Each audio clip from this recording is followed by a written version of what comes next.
All right. Well, hello. Hope you guys are doing well whenever you guys get a chance to watch this. So what I'm going to do tonight, for today's video, I guess, is I'm going to do something a little bit special. I wrote a LinkedIn article. I've been writing several actually on Tiny Wins, Atomic Habits, and just really digesting the content for myself and just sharing that with people who are interested.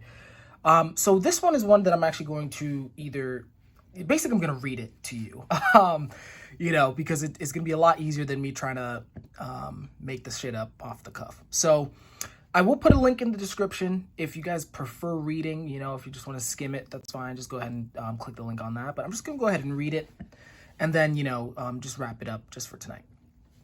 So last week, as I found myself rereading the first two chapters of James Clear's Atomic Habits again, I was reminded of Clear's comparison of habits to financial interest, compound interest, due to the accumulated effects habits generate over time. And so scrolling down to that quote, habits are the compound interest of self-improvement.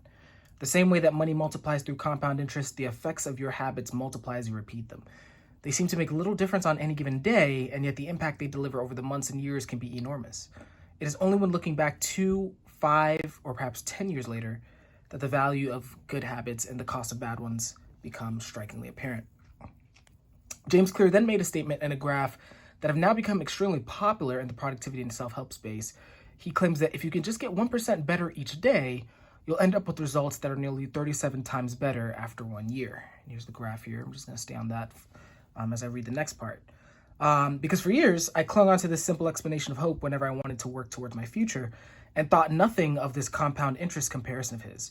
After all, being nearly 38 times better at the end of the year, composed of 1% improvement, seemed pretty nice to me. But for some reason, this financial analogy struck me as more confusing than usual. What the hell is compound interest anyways, I thought.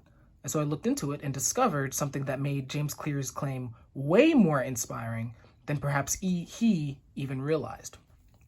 Now, what do I mean by that?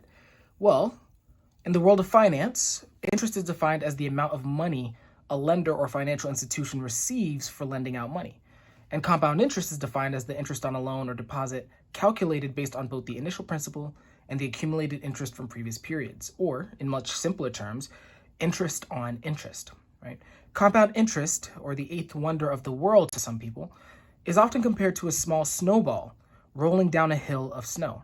The size and speed of the snowball is small at first, but the snowball will get larger and faster as it continues down the hill. And if you're anything like me and still need an example to fully understand what this looks like in real life, here's one that I really like. Let's just scroll down here. So let's say you have $1,000, right, in a savings account, and that savings account earns you 5% in annual interest. In year one, you'd earn $50, giving you a new balance of $1,050. In year two, you would earn 5% on the larger balance of $1,050, which is $52.50, giving you a new balance of $1,102.50 by the end of year two. Thanks to the magic of compound interest, the growth on your savings account balance would accelerate over time as you earn interest on increasingly larger balances. If you left $1,000 in this hypothetical savings account for 30 years, kept earning a 5% annual interest rate the whole time, and never added another penny to the account, you'd end up with a balance of $4,321.94. And it was by assuming a self-improvement interest rate of 1% a day, or 1.01 to the power of whatever the day amount was, that James Clear got to the magic number of 37.78 times better after a year of tiny 1% improvements. And when I ran the numbers myself to see how much progress could be made in a shorter time frame, the results were somewhat disappointing, but probably something you'd expect, especially if compounding is familiar to you. So let me just show you that simple example here. So if you were to improve 1% better for a month or 30 days, right? So 1.01 to the power of 30, you would be 1.35 times better than when you first started, right? Same thing with 90 days. If you did 1.1 to the power of 90, so 1% improvements for 3 months straight, you would get 2.45 times better than when you first started, which is not bad. But then, once you get to 6 months straight, you get 6 times better than when you first started. And then once you get to a year, you get to that 37.78 number that James Clear is very famous for quoting.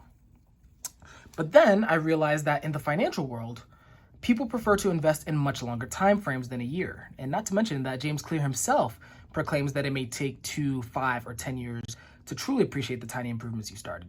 So I decided to run some numbers, and this is what made all the difference for me.